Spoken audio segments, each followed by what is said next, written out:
everyone. Welcome to The Zest, the official podcast of Orange Coast Magazine. I'm Chelsea Ranieri, and today's guest is the co-founder and president of Melin, which is a premium headwear brand that focuses on creating high-quality, innovative hats designed for adventure and everyday wear, using the finest materials and attention to detail. The San Clemente-based company has stores in Laguna Beach, Newport Beach, and Irvine, and has collaborated with brands including Red Bull, the Beverly Hills Hotel, the LA Kings, and many more.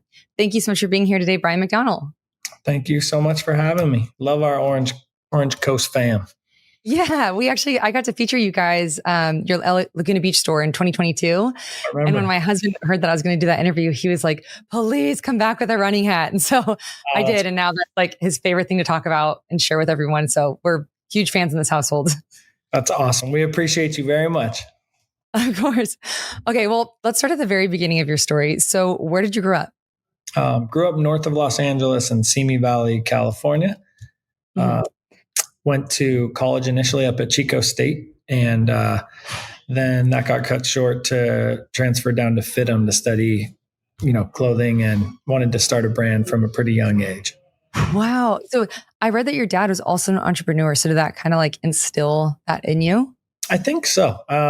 He's amazing. He's, been my biggest fan forever. He also had a medical staffing company when I was a kid, and I would go with him to work. And, it was very, I guess it made it very attainable to have your own team and your own home office, just because that's what I grew up around, Yeah, you saw that it can be done. Exactly. Well, as you mentioned, you studied at Chico before attending FITM. So what made you want to transfer to FITM?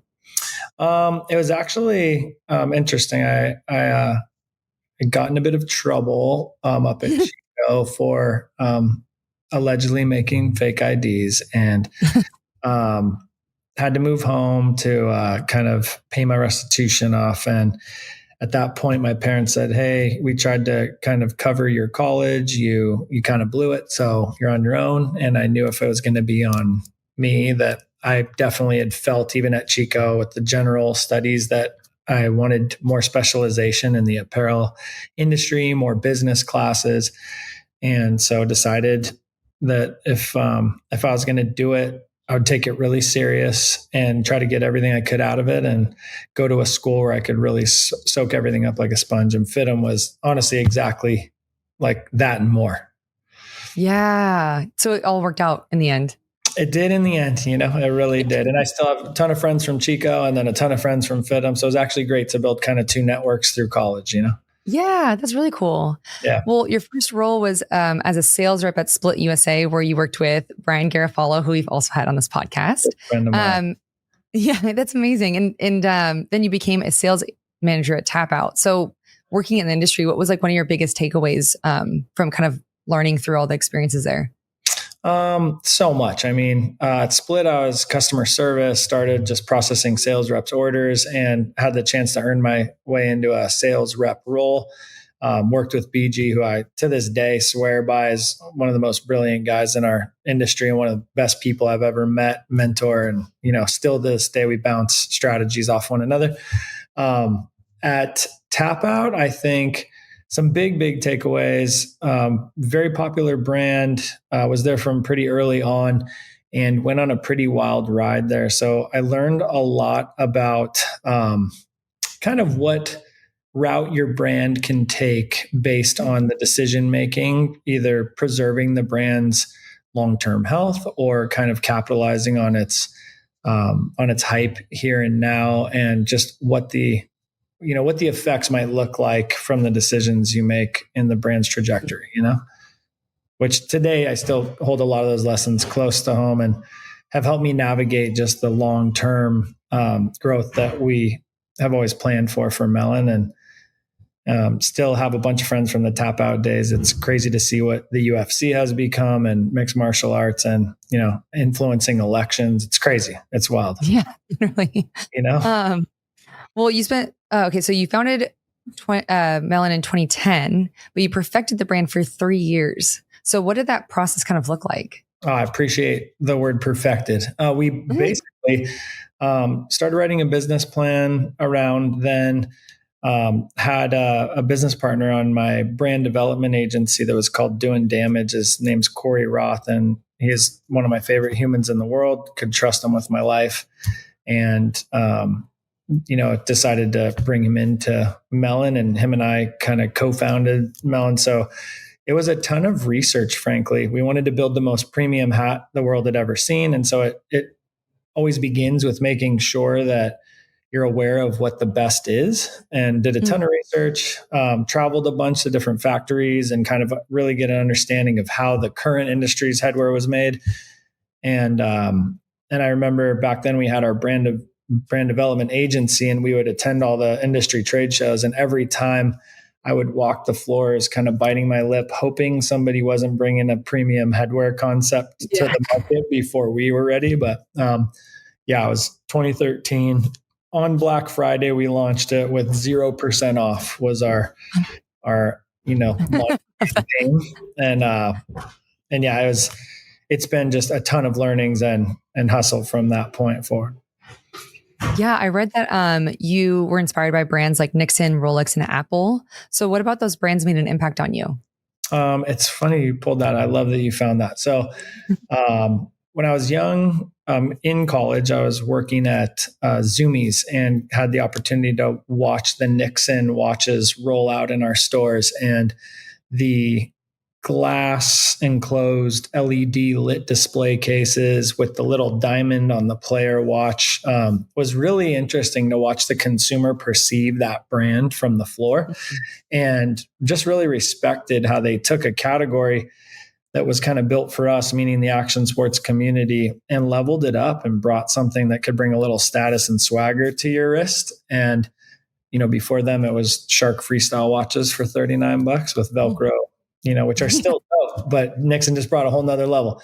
So there was a ton about the consumer experience, the kind of packaging, and the kind of the brand's presentation that I learned from Nixon.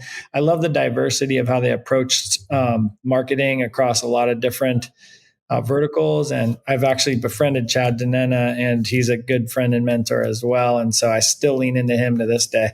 Rolex was a brand that simply meant accomplishment to me and best in class. And so sophistication and the way the engineering of the movement was brought together, the kind of innovation that they brought to the watch category is something that I don't know that a lot of people really know about, but they created that first waterproof case back. They were like a big deal in innovating watches. And so to me, innovation meets kind of call it a luxury positioning and a status symbol of accomplishment were very, very important to kind of bake into the Melin goals.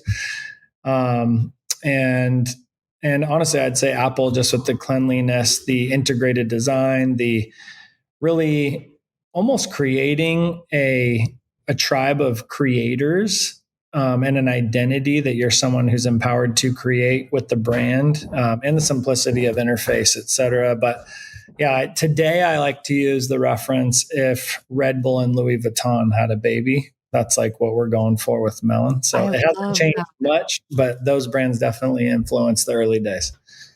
Yeah, you bring up Nixon. I remember like back 2010, 2013, getting a Nixon watch, and it was like the biggest deal. Yeah. I remember going to Jack's or Ford's with my friends and like looking at all the different Nixon watches, and it was like such great branding. It was. I literally, in my younger years, they had updated their display case, and I saw that we were putting ours out, behind the mall in the dumpster, and I went and picked it up with I think I had a Jeep Cherokee, and for 5-10 years on my nightstand was a Nixon display case with my Nixon watches at home. So tons of influence. Yeah.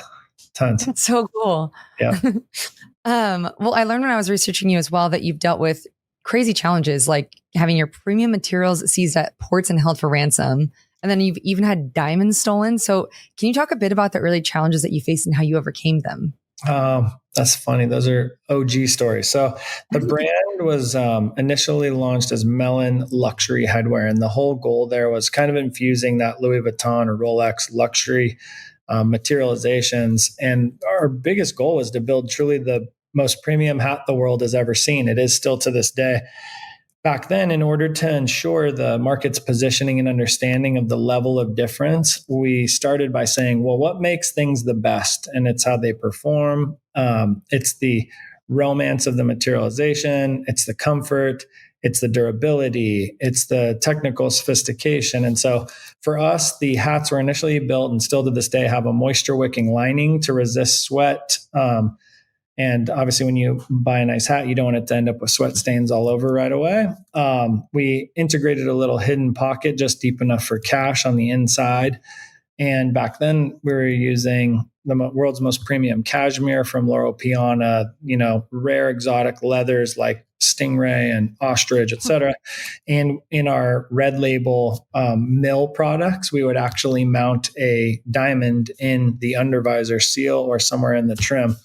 And so we would have to ship all these premium materials to our factories and then have them assembled, et cetera. And on several occasions, we just had goods seized at port, just kind of learning growing pains, you could say, and just not having the right certifications or, the right pieces in place, or just bad actors that would find a bag of diamonds and say, what is this? And hold on to it and just it would never arrive. So I think it's actually a huge inspiration from way back then. That was 10, 11 years ago. We've always wanted to control the brand's intellectual property, meaning the kind of the development and innovation that we kind of internally champion. And so we're super fortunate to, in the last 2 years, have had the opportunity to actually build our own factory in Vietnam. And it's been lights out game changer for us to now explore new developments, new innovations without the risk of, some third party factory loving your idea and maybe offering it to a competitor. So anyways, there's been so many challenges along the way, but I'd say that the biggest takeaways have been nothing is, life ending when you're on your entrepreneurial journey, so long as you mentally commit to figuring it out. A lot of people just get to their breaking point and throw in the towel. And I think just a very stubborn, we're here to stay and figure this out commitment from early on has allowed us to persevere through some wild stuff, Yeah, no, multiple of those stories, I definitely would have cried. I'm like, it sounds terrible. I'd be so upset. Well, in the first year of Melin, you guys hit $1 million in revenue, which is wild. So was there a particular turning point or a key decision that helped the brand, propel the brand to the next level? There's been so many amazing kind of opportunities along the way, and blessings and timing and luck. And there's also been a bunch of bad luck and bad timing. And so I think a really thoughtful approach to the market of being half wholesale and half direct was always kind of the perspective of being really progressive in both channels. So best in class online and best in class in our best retailers in the world. And our belief is the best retailers are the best retailers because they've curated the best experience, the best assortments, and the privilege to sit next to those brands is very validating. And so being given the opportunity from some of the world's best definitely was, I'm sure, very helpful to consumers finding this new expensive premium hat brand and giving it a shot because of where it was being showcased. And and then I'd also say a lot of talent in the creative and marketing of the brand. Early days, we had Jeff Cole was our original graphic artist who went on to found the Instagram account Cole, which is multi-million followers now, and creative directing crazy high-end brands. And Mark Mastrandrea back then, who co-founded Iconic, which is a kind of inspirational printed art canvas brand with Jeff Cole. So I think we just had a lot of talent and hunger early days, along with an opening in the market that we were committed to kind of creating. And honestly, in 2016, we decided it was time to really start to level up and get pretty competitive and serious, and went out to find strategic partners on a capital raise, and had the good fortune of having several really amazing opportunities that we were able to work through, and landed an amazing partnership with Olakai, which is now called Archipelago Companies. It's the holdings co that ended up investing in us, and frankly, provided so much operational support, so much advice on just how to navigate strategy, growth, financial discipline, and to this day are great partners of ours and have enabled a ton of the growth that the brand's experienced over the last 6-7 years being partners with them. That's amazing. And are they based in Lake Forest? Yeah, they're up in Irvine, right off Bake Parkway. Yep. Oh my gosh. I used to work in marketing at Tilly's like 10 years ago. Across the street. Off it.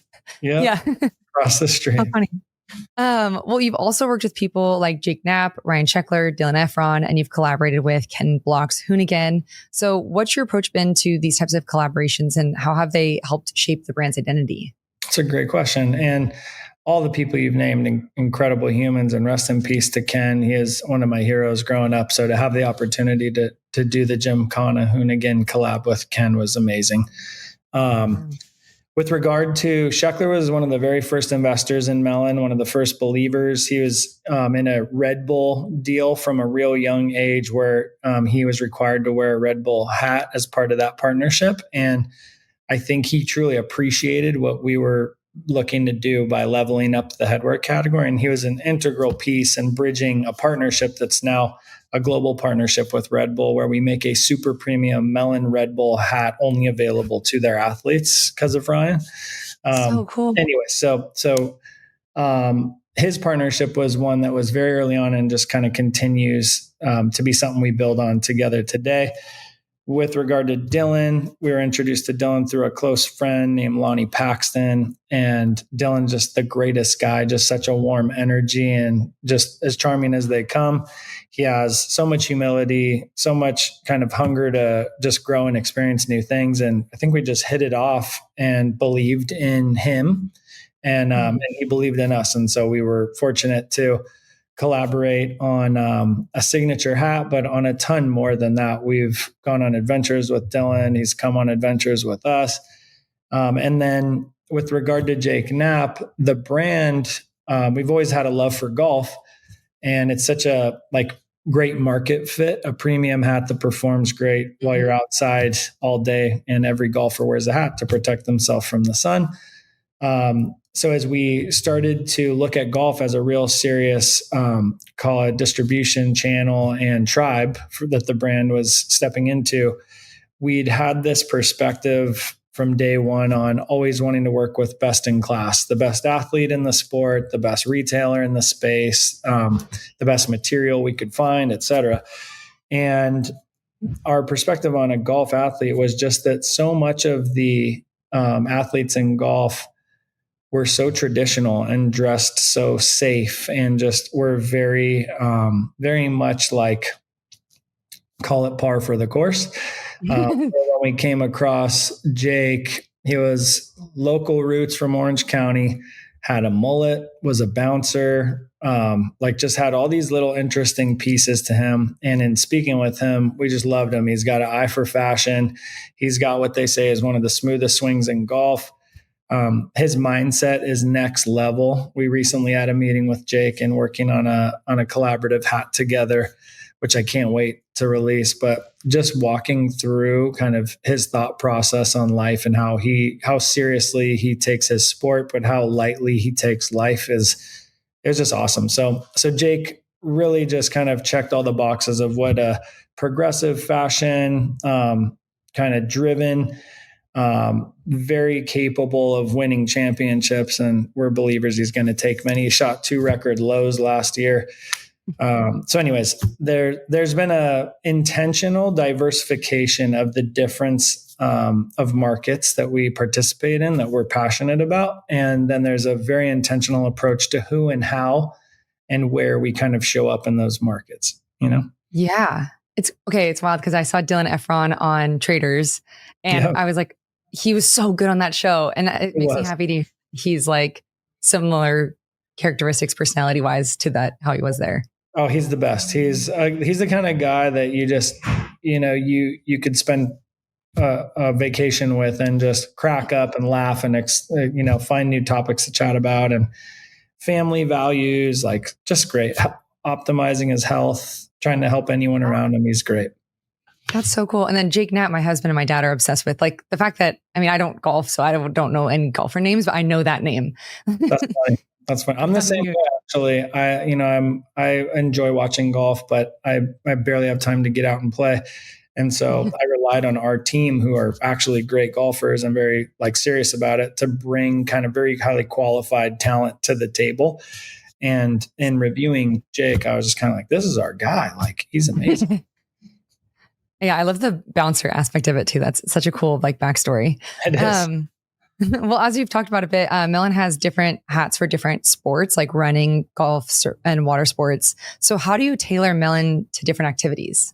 It's pretty simple. The things we love to do, we look at what's kind of the current solutions in the headwear market, and then we really challenge the team. We got a really talented group of designers and developers here to identify, call it, areas for improvement, and then start working on solving them. Simple ones for water sports was, if you're out on the water and your hat falls in the water, we wanted it to float. So we created, using a buoy technology, a buoyant visor core in our hydro products.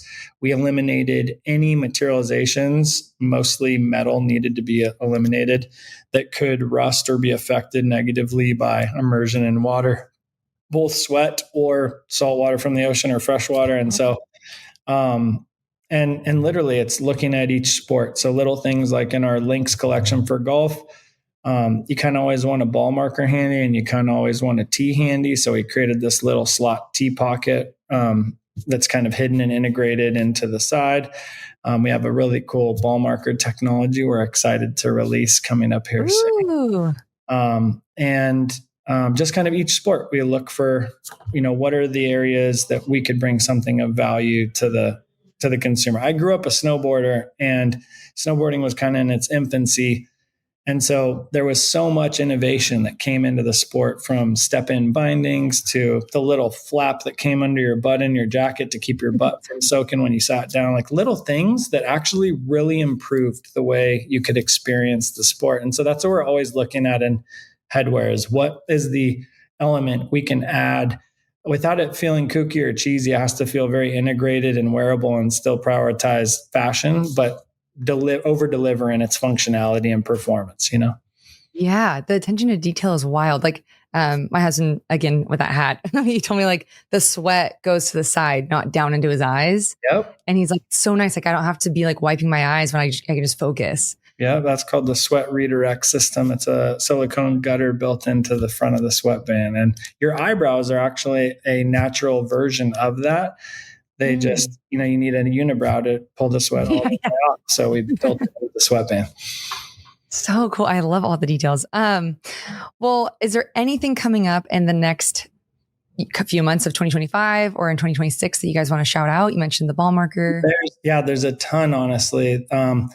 We've got some really exciting stuff coming. We've challenged ourselves. There's a lot of different head shapes in the world. And so there's two things we're always solving for: fit, which is going to be how the actual product fits and how comfortable it is. And then there's the actual preference for style. So oftentimes the fit might fit your head great, but you may prefer a different fashion style and how the hat is constructed, the visor is shaped, etc. So we challenged the team to build the world's most comfortable and universally best fitting hat. And that hat is called the Compass, and it releases tomorrow, actually. What? So, oh my God. By the time this goes out, it'll probably be fresh in the market. And then into late 25, we've really focused on innovating in our thermal collection, which is built for the cold, and it's got insulative warming technologies. So think of the way you put a really kind of light sweatshirt on a cool day, kind of a jacket on a chilly day, and then a full overcoat outerwear, on a freezing day. We've built 3 levels of heat insulation into the thermal collection, and that will debut this holiday at some of our partners like Aspen and Mammoth, and be pretty cool. Yeah. That's genius. Pretty I want to get that. I don't even snowboard or anything, but I want the hat just so stay warm. totally warm and cozy. And the key with warmth is not to overheat. That's where you get that hot, aggravated feeling. So they all have temperature regulation built in, which is really cool. Oh my God, amazing. Well, I'm so looking forward to getting to see all these new hats. But are coming to the end of our time. But before I let you go, I have 3 final questions for you that we call the Thoughtful 3. Cool. So first, what advice do you have for young entrepreneurs? I'd say don't waste your time trying things. Mentally decide to see them through and spend the time to thoroughly vet your idea out to make sure that it's one worth betting on, and then bet everything on it and stay committed to it, because you're going to ride a roller coaster. And if you get off at the bottom, you're done. You got to make sure you stay on and see it through to the highs. Yeah, that's good advice. And then how do you measure success now compared to when you were first starting Melin? Very, very similar goals, honestly. Blow the customer's mind with thoughtful, performance related enhancements and the product that are innovative, and, attempt to work with the world's most premium partners. And I'd say the real way we gauge success is in how pumped are the customers and the community on the brand. Like when you run into a stranger, will they stop you and brag to you about how much they love it? Or will they tell you they're okay, but there's this thing they need to fix? And so we're always looking to make the product better, and to honestly partner with bigger and better partners. We got some really amazing new retail partners coming online in 26. So those are big kind of, call it success moments for the brand that we love to celebrate. Very cool. Well, and then last, how has your relationship with risk evolved over the course of your career? It's a great question. I think actually I grew up with a dad who was a successful entrepreneur who actually, due to unforeseen circumstances, lost everything. And so I've seen what, the risk can result in when it can fall apart. So I'd like to say I tend to be an optimist and a believer in, good outcomes, but I'm always kind of considering what, the challenge or risk could be. And I think that's the duty of an entrepreneur, is to think around the corner, to consider the what ifs, and to have backup plan A, B, C, D, and just be committed to continuing to solve for whatever the risk is. I'd also say when it comes to investment and, resourcing the growth, there's some things that are not risky because they're bad ideas, but they're risky because they weren't really flushed out for ROI. And so I think you can de-risk and lower the risk profile of a lot of decision making by hyper considering what your desired outcome is. And then you make the decision to say, well, is this risk worth that reward in the event we can execute, rather than kind of sending it and hoping it works out. And I'm not a big believer in sending it. I think we need to think through these decisions and be really considerate of, who we could hurt or harm, or, what we could dilute or interrupt or, mess with. Momentum is everything when you're building a brand. And so our focus is on what's kind of the risk to this momentum, and how do we continue to, perpetuate more and more of it, and keep the ball rolling bigger, stronger, faster, and more fun along the way. Yeah. Also, that was all really great advice for life too. I think this applies in so many different directions. Well, thank you so much for doing this. It was so fun getting to talk with you. My husband and all my friends who are obsessed with Melin are going to be just so excited to hear this. I really appreciate it. Honestly, Orange County is our home. We appreciate everyone out here that supports us, and look forward to continuing to build and smacking hands when we see you out in the wild. And thank you so much for the interview. I really enjoyed it too.